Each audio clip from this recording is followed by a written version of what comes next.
Series of works is called Hounds of Folklore here at Canvas. So it was really important to me to create a series of work that reflected my practice and what I've done in the past, but introduce a new aspect to my work. So I decided to begin researching deeper into folklore and stories from around the world rather than just in Wales and the Celtic mythology.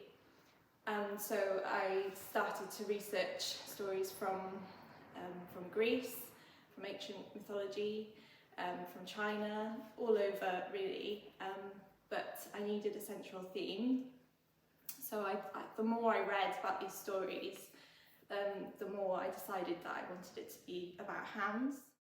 Once I decided on that, everything fell together, and I was able to focus on the stories I found most inspiring. I really love folklore in the way that it changes over time and it changes over generations. This piece is called Caball, and it's interpreting the tale from Culhwch and Olwen about the Tylwyth Teg, and Caball was King Arthur's favourite hound, and he helped in the hunt for the Tylwyth Teg. I created this piece through layering up gouache and ink, first painting the white gouache and then layering up the reds, and then using a pastel on top. So this piece, Tiangu, is one of my favourite pieces. It's from Chinese folklore, and he's a giant dog, sometimes described as or compared to a meteor. The legend tells us that this large hound is responsible for eating the sun, and that is why an eclipse of the moon or sun would take place. So this is the Wished Hounds of Dartmoor, and there are lots of variations about this story, but it's based on the wild hunt of Dartmoor, which is a really common folklore motif.